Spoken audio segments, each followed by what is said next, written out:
Charlotte was slightly chilly in her light wool sweatshirt, and when she shivered, Tom put his arm around her and rubbed her shoulder. He was looking out at the waves.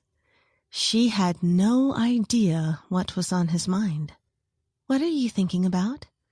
He took a moment and said, "I'm wondering if I'm gonna meet Elvis." "Well," she thought for a moment. "Where's Elvis?"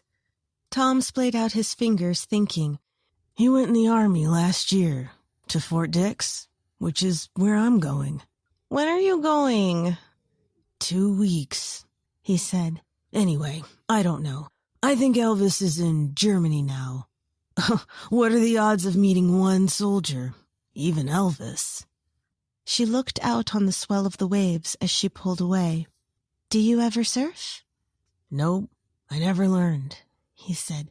"Anyway, nobody surfs at night." His voice echoed up and down the tower. It felt like there was nothing for miles around, like they were in the crumbling remains of an ancient civilization. There was no sound except for their voices and the waves. Something caught Charlotte's eye out there on the waves.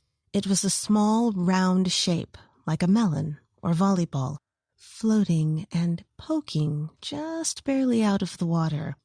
"What is that?" she asked. He looked out the window. "What is what?" "That shape. That round thing. What do you think it is?" The moonlight sparkled on the wet surface as it rolled forward.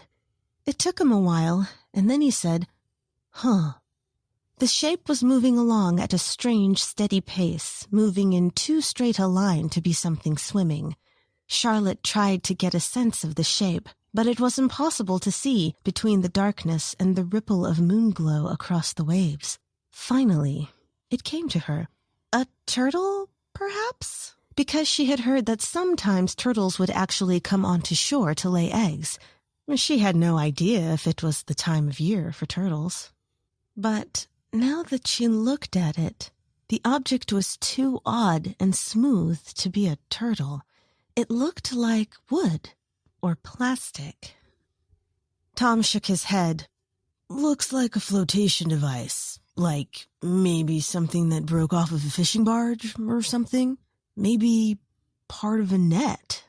He obviously wasn't really interested in the mystery, though, because he kissed her again. Her skin tingled, and she thought maybe she would allow that this time, because, after all, he was going to go into the Army, and he might not get to meet Elvis. Something in her couldn't help looking out the window again. "Wait," she pulled away, because now the wooden shape, which really did look wooden, was still moving shoreward, and it had risen a little, so now it looked like the top of a post bobbing along towards the shore. "What in the world is that?" "I don't know," he said with irritation. And then, just as she was thinking of it as a post, the ball of wood rose a little bit more and looked out across the ocean with glowing eyes.